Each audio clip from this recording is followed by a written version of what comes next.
Okay, let's try a couple more separation of variable problems that we introduced in the last video.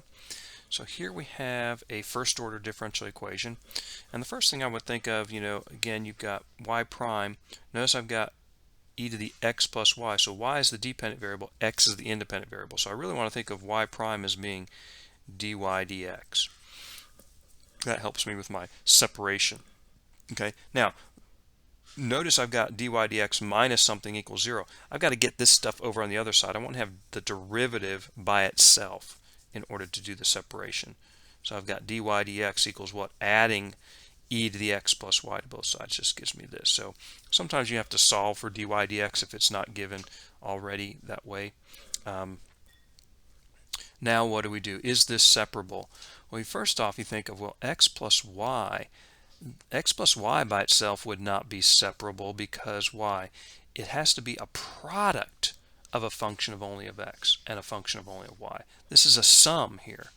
But however, it's not just x plus y, it's e to the x plus y. Notice e to the x plus y is the same as e to the x times e to the y.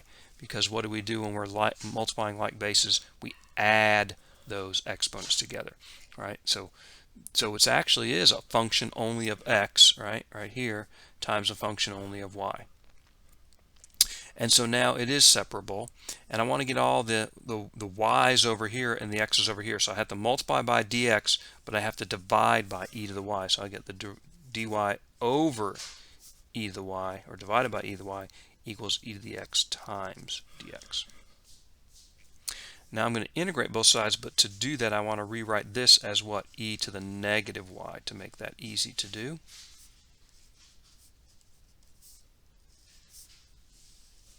And this is a simple substitution, right? If I let u be negative y, then du is negative dy, and I get negative e to the u du.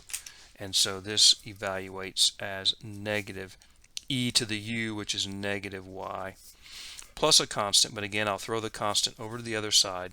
This is easy. The antiderivative e to the x is just e to the x plus our constant. Okay, but now I want to again solve for y.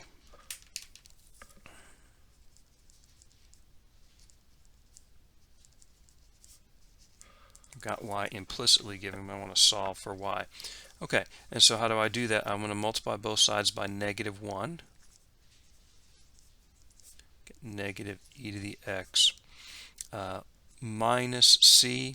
Okay, again, you could say that this is just plus some constant. Keep that in mind. And then how do I get the y down, so to speak? I need to take the natural log, right? Natural log of e to the negative y is the natural log of this stuff.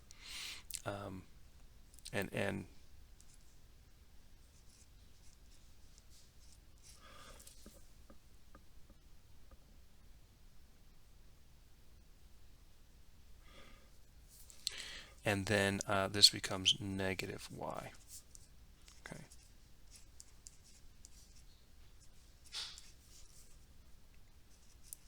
Multiply both sides by negative 1, and we get the solution. Now again, I would say that you might look in the back of the book and you might see the following. You might see this as negative natural log of either negative e to the x plus c, because it really doesn't matter. Here's minus c. I mean, it's just a constant. Okay, so if it's you could write it either way. Here, let's say c has to be 3 here. It's say the initial condition is such that c is 3, so that you actually get negative e to the x minus 3. You say, well, how can it work here? Well, c down here would just be equal to negative 3, plus a negative 3 is minus 3. So it really doesn't matter. And you might even see it written this way: negative e to the x plus c is the same as c minus e to the x. Okay, so that's a little bit of trickery. Sometimes when you're checking your solution, you say, here, I got it, and this is where I'm at. And you look in the back of the book, you see that, say, oh, well, it's different. But really, it's the same thing. Okay,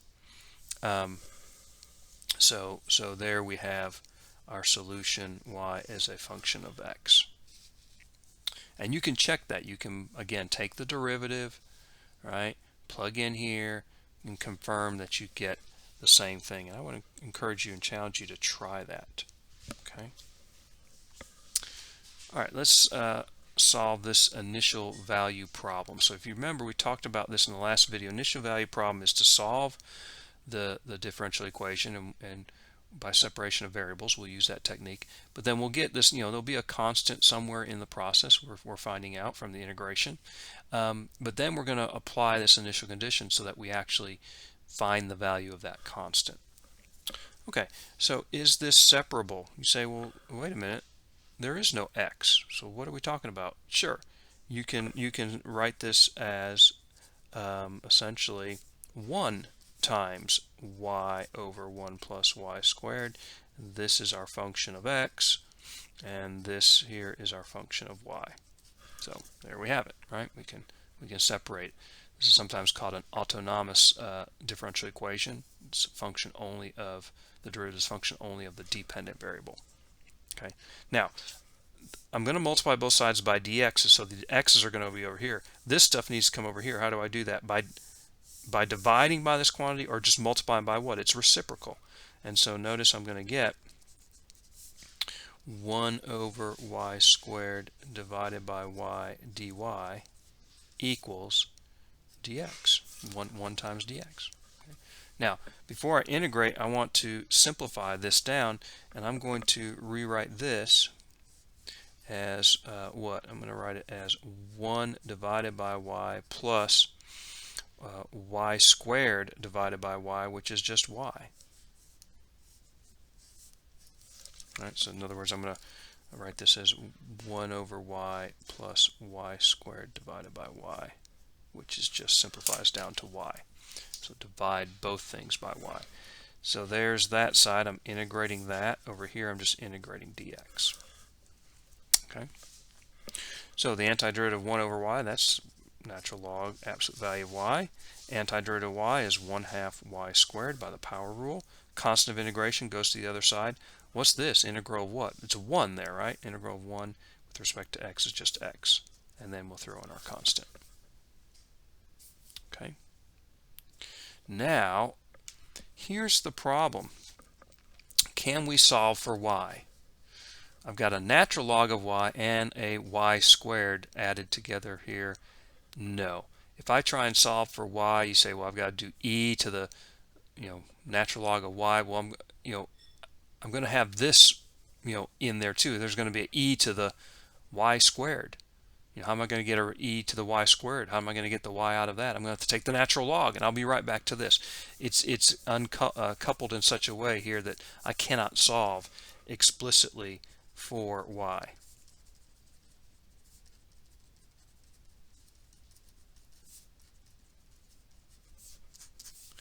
And so we just leave our solution in implicit form.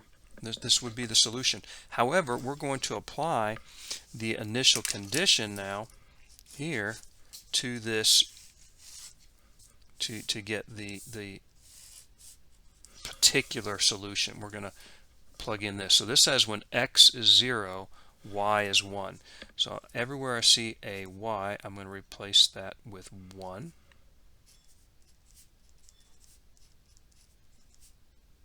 And everywhere I see an x, I'm going to replace that with 0. Okay. Of course, the natural log of the absolute value 1 is the natural log of 1. That's 0. And so what am I left with? 1/2 times 1 is 1/2 equals c, right? So that's real quick. My constant of integration is 1/2. And so the solution, okay, is going to be written in an implicit form.